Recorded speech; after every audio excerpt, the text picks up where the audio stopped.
tried animate object, I could apply animation, but when I play, it's taking me to a different location. I can't see my animation and object.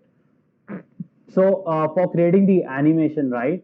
So there is a timeline in the animation, and then the other key feature of the animation is keyframes, right? I will showcase you over here quickly. So I can add a cube over here.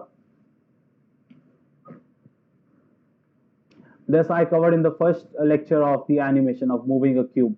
This is the basic what you will learn at the first. All right, and then you can actually create a level sequencer over here.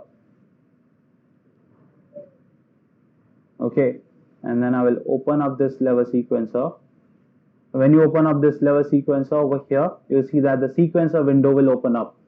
So now what you will have to do is move this cube inside here, and then it will ask you, by default it will add the transform, because animation is basically changing the transform according to the time, right? So at frame number 1, at time 1 second, the cube is over here. At time 10 second, the cube is somewhere else.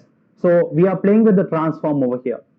Okay, so first, as I said, whenever you want to learn something, you have to visualize what do you want as an output.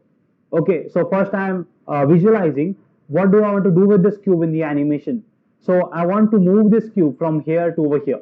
Simple, from here to over here. So what do I have to do? I just have to move the location over here. And even just the x-axis, you can see this is in red color, this arrow.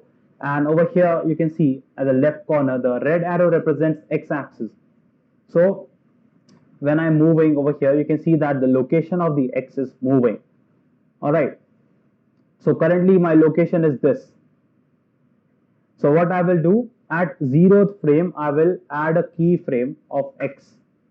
I can add a keyframe for everything, but currently I'm just using x, right? So I'm adding a keyframe of x over here.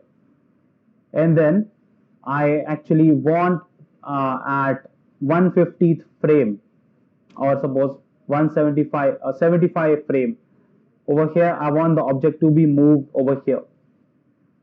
Okay, so once you have moved that object over here, you can copy this and actually paste it over here. Or we are just moving x, right? So I can copy this over here, I can paste it, add a keyframe again. Let me delete this. So, or what I can do is I can move this over here, and at 75 I can add another keyframe. So as you can see now, this is now moving. So after this, if I want to move this somewhere else, simple,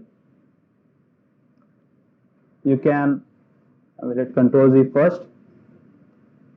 I will get the keyframe, suppose 105. Okay, I will move this axis over here. So this is the previous axis. I actually have to keep track of y as well, because previously I was only keeping track of x. So let us just do getting back to the original position. So that is pretty simple. You can just copy this and go back, go to the last frame and paste it. Control C, Control V, and then you will have the simple animation. Then it will go back and it will loop. So if your sequence or animation is not looping, you can click on this option to make it loop. All right. So this was to create a simple animation over here.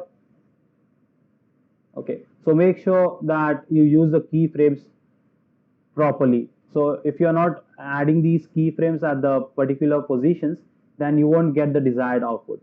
All right. We have explained it in the lectures pretty simply. You can just always get back and rewatch the lectures.